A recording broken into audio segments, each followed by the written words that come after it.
Alright, I thought I better start filming this stuff. I make lots of stuff like this. We're working on a gorget. It's a rock. It's a rock I picked up out of a creek. I did some work to it here, ground it, drilled this with a Dremel tool. I'll get back in with a flint drill and drill this, and I need to rub it on another rock to get some wear into it. But I've marked these. I'm going to inlay it, and I'm also going to wrap it. That's why I have the grooves drilled in. I'm not sure if I'm going to wrap it with like gold wire or like some kind of sinew or like maybe some hemp fiber. Maybe I like the hemp, but I wanted to show you. And then I'm going to paint it red with red ochre and spray it.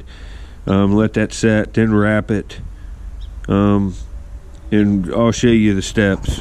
I'll go into more depth on further videos. I should have shown myself making the gorget, but there isn't much to it. I can make that in like minutes. Later. Alright, I'm showing you what I got. Got those pieces inlaid, but I'm gonna rub it down, drill these out with a flint drill, make them look more good, and I'm gonna take these out and paint it. I like to paint them behind the pieces so that none of the surface of the old rock shows through. It's better to paint it and then lay the stuff last. I'll get back when I get a little bit more done. Later. Alright, I'll show you what I do here. I always do this first on several different kinds of surfaces all around it. I drilled this with flint, finished out the Dremel drilling. I better get this out of the water. It started raining. But I drilled it out with that.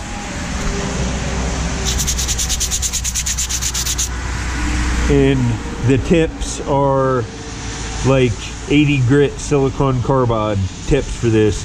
They'll drill through softer rock. You'll go through them real quick if you try to drill granite or anything like that. You almost need diamond tip tools and diamond grinding wheels. They're real expensive to work with hardstone. I have them. I'll get into that later. But alright, I'm gonna show you what I'm doing here. I'll put this on my head.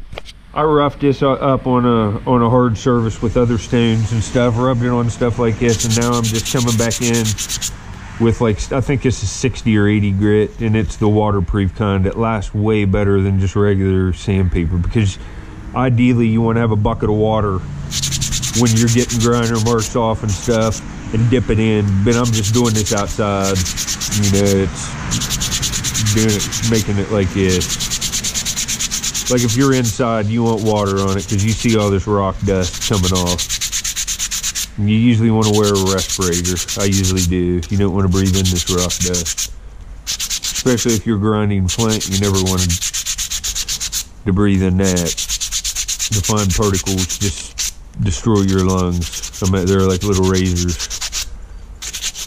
Always protect yourself. But anyway, I'll get back. I'm going to go in, wash this off, and then we'll get to the painting and the lacquering process, and then I'll do some inlay, and this thing's going to look beautiful.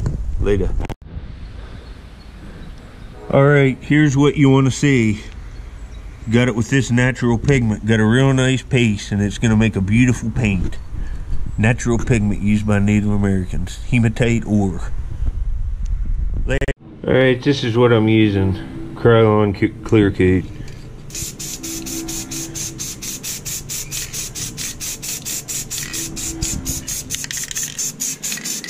I laid it up. Threw this in the oven. I'll dry it, spray the other side. Later. Alright, this is looking pretty good. Did some painting to it. The inlay is antler. This is hemp cord. And of course, the gorget is stone that I picked up out of a creek and used an 80 grit silicon carbide grinding wheel and a Dremel tool to drill the holes, and the 80 grit grinding wheel to make the gorget outline. I gotta spray it some more and dry it some more, but it's getting done. I'll take pictures here and put this up later.